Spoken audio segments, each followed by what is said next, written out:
Ok, salut à tous et bienvenue dans cette nouvelle vidéo. Si tu hésitais à aller voir au cinéma 1917, Les filles du Docteur March, Jojo Rabbit ou encore Le voyage du Docteur Dolittle, reste sur cette vidéo, je vais te donner mon avis et te conseiller ou te déconseiller certains des films. Mais avant tout, générique.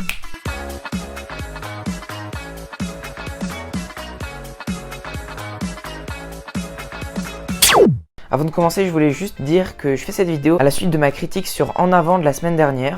J'avais adoré tourner cette vidéo et je m'étais dit que faire un petit rattrapage de tous les films que j'ai vus depuis le début de l'année au cinéma, ce serait pas mal. Wow, ce soleil. Attendez 2 secondes.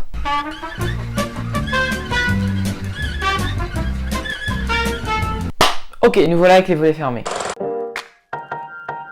Le premier film qui est sorti cette année et que j'ai vu, c'est Les filles du Docteur March. Et il est sorti le 1er janvier. Et par contre, moi, je suis allé le voir le 25 janvier. Alors, l'anecdote, j'habite dans une petite ville paumée avec un petit cinéma. Et du coup, ils diffusaient pas ce film, mais j'avais quand même envie d'aller le voir. Du coup, on est allé à la ville d'à côté, une demi-heure de route. Et c'est pour ça que je l'ai vu que le 25. Fin de l'anecdote. Notez le fun de cette anecdote sur 10, n'hésitez pas.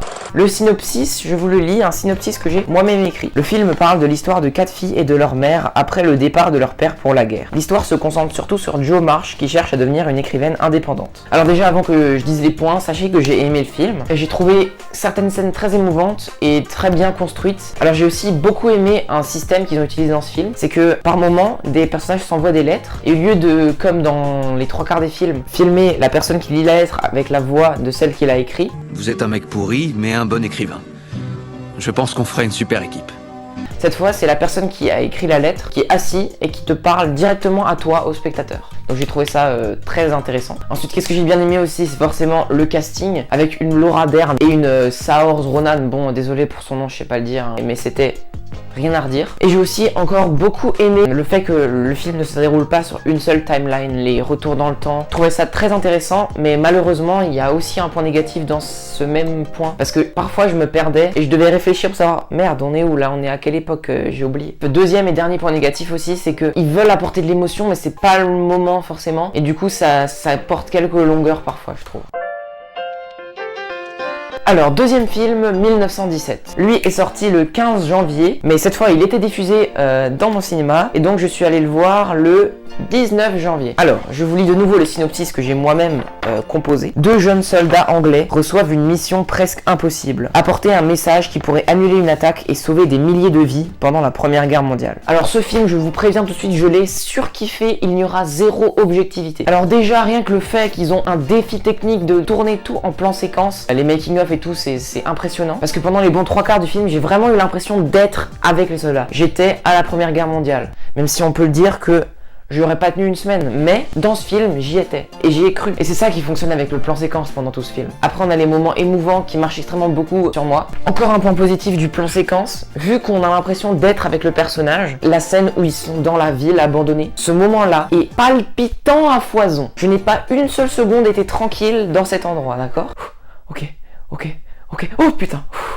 En plus, cet endroit est magnifique, le jeu de lumière avec les appels, je sais plus comment ça s'appelle, les lumières qui tournent comme ça. Après, j'ai regardé des critiques, je fais comme tout le monde. Et j'ai entendu beaucoup de gens critiquer la VF. Ben franchement, je l'ai trouvé normal. Il y a juste un truc bizarre avec la VF, c'est du coup, le soldat anglais doit rencontrer une française et ils se parlent comme s'ils n'étaient pas de la même langue, alors qu'avec la VF, en fait, ils parlent la même langue. Du coup, c'est confus, c'est fort confus. Tout ceci est louche.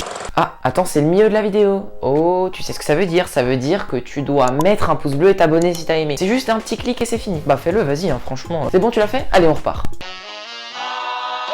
Ok, prochain film, Jojo Rabbit. Je vous préviens, lui, c'est une pépite. Alors, il est sorti, lui, le 29 janvier et il était pas non plus diffusé dans mon cinéma. Et du coup, je suis allé le voir le 15 février. Alors, je vous lis de nouveau le synopsis. Un petit garçon totalement nationaliste va voir sa vie chamboulée lorsqu'il découvre qu'une juive se cache dans son grenier. Il va devoir affronter cette réalité avec son ami imaginaire, Adolf Hitler. Alors, premier point positif, le réal et les acteurs, tous au top. Déjà, Taika Waititi, bon, je sais pas si vous savez, mais j'ai un petit faible pour ce réalisateur. Je trouve tous ses films... Après, même les 2 petits, celui qui joue Yorkie et celui qui joue Jojo, ils sont vraiment aucun défaut, rien à redire. Alors, bon, comme tous les films à chaque fois, hein, je l'ai trouvé émouvant et touchant. Et après, j'ai oublié son prénom, mais la juive qui se cache dans son grenier, j'ai beaucoup aimé son introduction. On nous la présente vraiment comme comme dans un film d'horreur, pour au final nous faire découvrir au fur et à mesure du film qu'elle est pas méchante. On pourrait se dire que c'est juste dire « Ouh, les nazis sont méchants », mais il y a vraiment tout un truc derrière et c'est... Je sais pas comment l'expliquer, hein, je suis pas un grand cinéaste professionnel, mais j'ai beaucoup aimé cette réalisation. Et puis il y a un truc que je m'attendais pas du tout à voir, c'est le personnage de Sam Rockwell, l'évolution de ce personnage. Vraiment, je m'attendais pas une seule seconde à ce qu'il se passe un truc comme ça. Ok, passons au film suivant. Cette fois, c'est Le Voyage de Dr. Dolittle avec Robert Downey Jr. Alors, il est sorti le 5 février et moi je l'ai vu le 16 février. Synopsis. Cet ancien docteur qui parlait aux animaux a tout arrêté après le décès de sa femme. Il est cependant obligé de reprendre du service lorsque la reine d'Angleterre est mourante. Alors clairement, j'attendais pas grand chose de ce film avant d'aller le voir. Je suis allé au cinéma juste pour Robert Downey Jr. Alors point positif, j'ai bien aimé le démarrage en dessin animé, plutôt sympathique. Point positif encore, Robert Downey Jr. a très bien joué, bon on s'y attendait. Bon par contre le petit qui joue à côté de lui, c'était pas la folie hein. Après j'ai bien aimé les décors et les péripéties, enfin tout ce qui se passe c'est plutôt sympathique, on change d'endroit régulièrement, on n'a pas le temps de s'ennuyer. Ensuite les animaux étaient pas mal bien faits en 3D, même si on sent quand même que c'est pas un budget d'Avengers Endgame.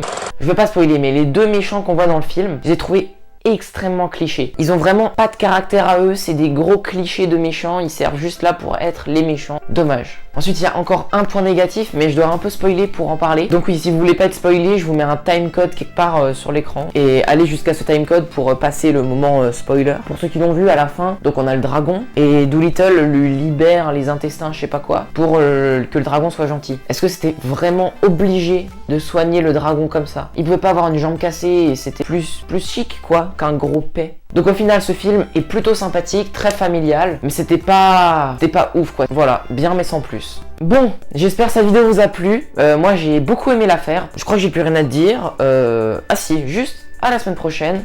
Allez, coupez.